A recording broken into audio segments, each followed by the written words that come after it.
So today I'm going to show you how to replace the valve cover gasket on this 1.8 liter 2009 Versa hatchback. This is non-CVT, 5 or 4-speed automatic, whatever it is. Not that the CVT matters, but just in case. So first thing I'm going to do is disconnect the battery. We're going to remove these two bolts here. We're going to start removing these clips here to remove this upper air system intake, because we're probably going to have to get into here, so it's much easier if we just remove this anyway, or just kind of see as it goes. You're going to unclip here. You're going to remove this piece. You're going to remove probably the majority of this, and we'll go from there. Okay, basically the leak that I'm having is, or my wife is having actually, is coming from back here. I don't know if I'll be able to show you, but it's coming from back up in this area near the valve cover. So I'm going to remove stuff, and then we can get to work. Alright guys. So I just finished removing the modified throttle body. And what I mean by modified is I basically removed the water recirculation ability from my wife's throttle body, and I closed it in on itself, and I basically just plumbed it so that it goes back in on itself. Let me take the seal because this is important. I don't want to lose this because I replaced this last time. This goes with it. So that seal is brand new anyway. So you disconnect the throttle body from the back carefully, and put it aside. So basically what I did is that the cooling line that goes through the throttle body, I just basically looped it on itself so that it can just recirculate back. Because we live in Florida and we don't really need that. But as you can see, there's some major leakage here. So I'm going to clean all that up and swap the gasket, and hopefully that fixes it. So, yep, let me see. It's not too oily in there, which is good, I think. So, we'll see. I'm going to remove this piece here, and then take off the whole manifold. There's one bolt here, and then you take off the bolts that are on the head.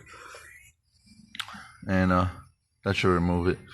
Oh, and there's one vacuum line here, which you can just disconnect from the PCV valve, which is right there. And then you have one bolt here, and these bolts right here, right there. And then the whole thing should pop up. And then you get access to the spark plugs and the valve cover, which is what we're going to replace. Alright, so I'm not going to bore you with the details. I'm just going to start unbuttoning all these bolts and taking the whole piece out. Alright guys. So now that you have the vacuum line, not vacuum line, the PCV line disconnected, you unscrewed that bolt that's back there, this big one. Pretty much you've kind of checked that everything's loose. Make sure that when you take off the bolts to the intake manifold, you put them in the same order you got them, because these are Torx, but obviously they're, you know, they've been torqued a certain way from factory for each one, so you don't want to mix them generally. So what I usually do is I take a piece of cardboard, I put passenger, driver, and then at the top, and then I just put them in order, and then I keep this just here along with the rest of my parts organized. That way when I put it back, it's easy. I don't have to think about where I have to put stuff. Okay, so after this, you should be able to gently separate the valve cover, the intake manifold, careful, this is plastic, from the actual head. So we're going to go ahead and do that.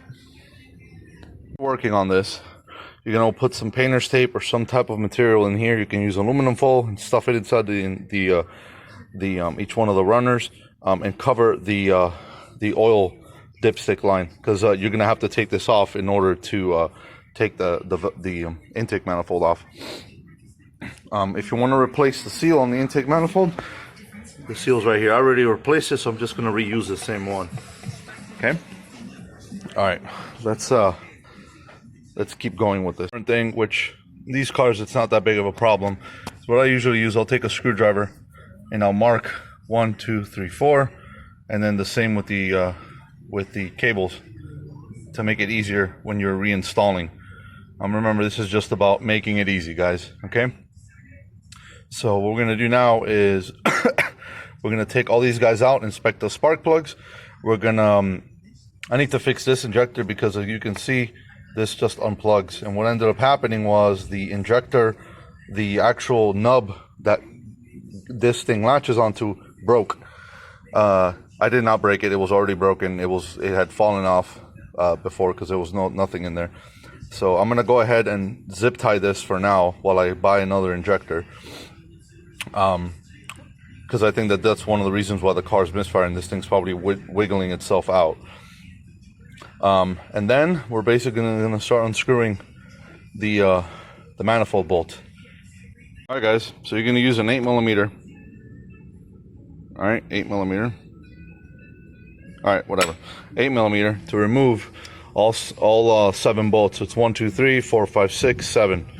You're gonna put them same configuration: back, front, driver, passenger, and then the entire order. So you're gonna take this entire platform, you're gonna put it next to the other one. So now that's ready. So now what I'm gonna do is I'm gonna put a little bit of paper in here, and I'm gonna blast all this with brake cleaner to remove all this debris and shit. Okay, then we're gonna actually remove the cover. Oh, before I forget, make sure that all these clips here, like this and like that, you just pop them out, and that's it. So there's nothing else attached in the back. As you notice, that's where I think the leak is coming from, but it's pretty severe up here too, so we'll see. I'm gonna clean all this off, so this should be fresh by the time this next clip rolls up. Boys and girls, this is what you're gonna see. Look at that bronzeness. So this is also a very good time to inspect your camshafts, and obviously if there's any stuff in the oil or if you spot anything. So these all look pretty good. This car has 100 and almost 40,000 miles, I believe. As you can, well, I cleaned it already, but the leak was definitely coming from the back. But yeah, let me show you the actual. So this thing broke in pieces basically. So if your seal does that, or this, if you bend it and it just cracks, no bueno, guys, no bueno. Okay, look, this is a seal for the spark plugs. Well, this one's a bit more wobbly, but check this one out. This one's just shot to shit. It's just rough and disgusting. So the good thing is that Nissan, at least for these cars, they made the spark plug seals part of this kit. For example, for my 350Z, that's not a case, and I have a video on how to basically fix that. But luckily for this car, you swap the entire thing out. So right here, I have a Fuel Pro kit. This is what the new seal is supposed to look like. So you're gonna get this, and you're gonna get a little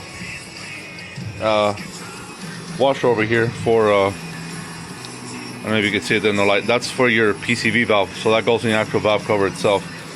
And this is the seal. So that's it. I'm gonna clean the valve cover, make sure there's no gunk or crap left on it, and I'm gonna install this. The factory service manual does not say to use whatchamacallit, Permatex RTV.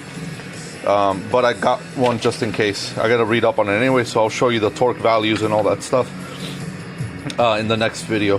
Yep, so I'm gonna go ahead and get this cleaned up and move on. This is I wrote it down for it because it might be easier. So this is the intake manifold cover, the manifold, I'm sorry. So it's gonna be 1, 2, 3, 4, 5, and this one again. That's what the comma's for. It's going to be 27 Newton meters, 2.8 kilograms per foot, or 20 foot-pounds.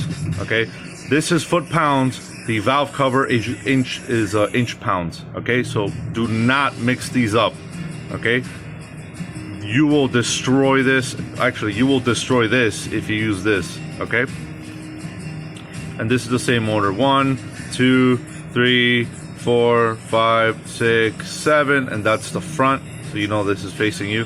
You have to do it in 2 steps. One is 17 inch-pounds and the other one is 73 inch-pounds after you do all of them. So you're gonna do 2 cycles. All right, guys. So I'm gonna go ahead and get this done. Girls, so I put the seal in and I added a bead of RTV around this because this is just what I wanted to do, and around these rings right here, just as a separate security measure.